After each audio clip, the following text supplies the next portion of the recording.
L'ADIR et RFO, avec le concours de l'Europe, l'État et la région, vous présentent les nouveaux défis.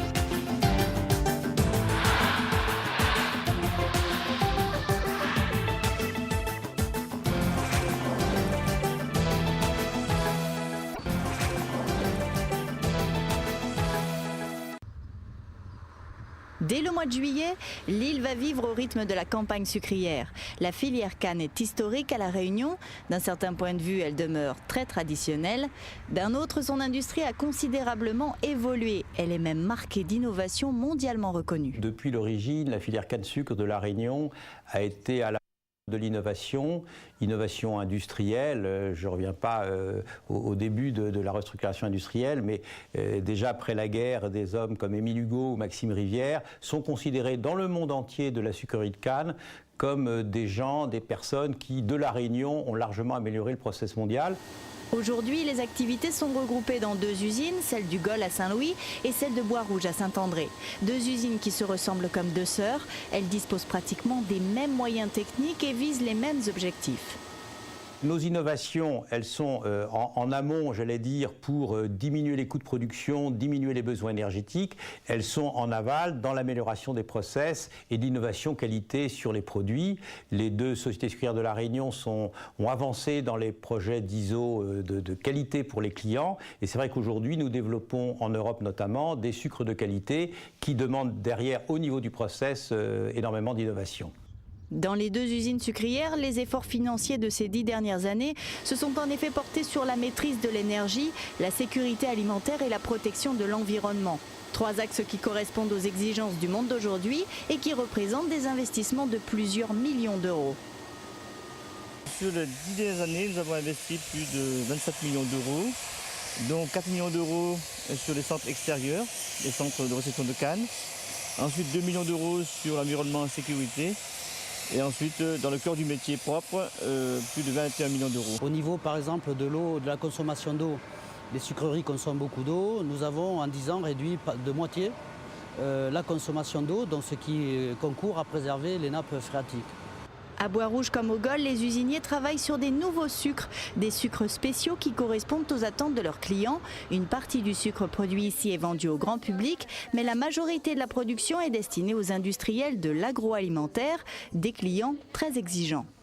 Ce qu'on met en place ces dernières années, c'est dans un premier temps répondre à leur cahier des charges en termes physico-chimiques, mais surtout leur garantir une qualité du produit en termes de sécurité alimentaire. Nous avons obtenu cette année la certification ISO 22000, donc qui concerne la sécurité alimentaire.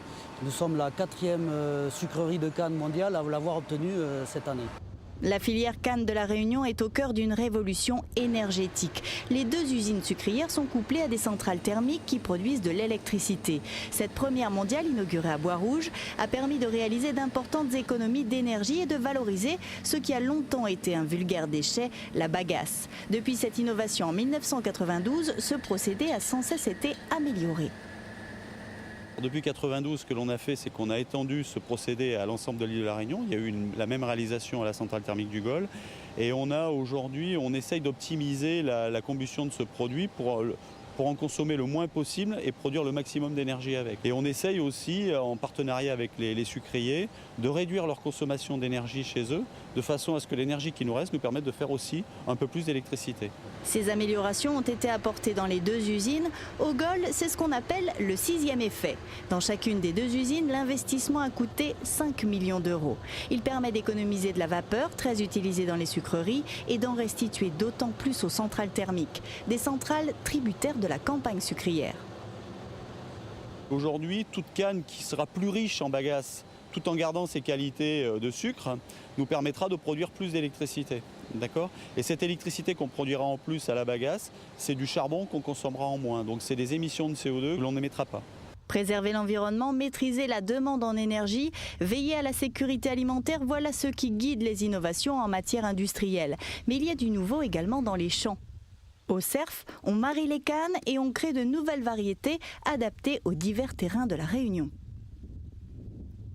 Le processus de sélection, c'est un long processus qui prend entre 15 et 17 ans, on va dire. Voilà. On est capable de proposer aux agriculteurs d'abord de la Réunion, puisque bien sûr c'est l'objectif numéro 1, des variétés adaptées aux différentes zones agroécologiques de l'île. Et puis on a une telle diversité que finalement nos variétés ont aussi du succès à l'étranger. Et donc on a aussi cet aspect valorisation à l'international des variétés créées à la Réunion. Sur l'île, les Hauts de l'Ouest devraient prochainement accueillir leur variété adaptée au microclimat local. Et qui sait, qui s'adaptera peut-être bien au climat brésilien ou sud-africain. Ces dernières années, la recherche a également permis de contenir la prolifération du ver blanc et de protéger les cultures de canne et d'autres végétaux. La canne à sucre, un paysage familier, agricole, qui doit lutter pour garder sa place face au développement de l'île. La terre est une ressource rare et je crois à l'intelligence de l'homme pour faire en sorte qu'il y ait des équilibres qui se fassent au niveau de l'aménagement du territoire. Et je pense que la filière canne a tout son rôle à jouer. Depuis quelques années, la canne et le sucre se sont trouvés des alliés inattendus, les touristes. Ils sont de plus en plus nombreux à visiter les usines à Bois-Rouge comme au Gol, à tel point que c'est un secteur qui a dû se structurer. C'est devenu un bel outil de promotion du sucre et du métier des sucriers.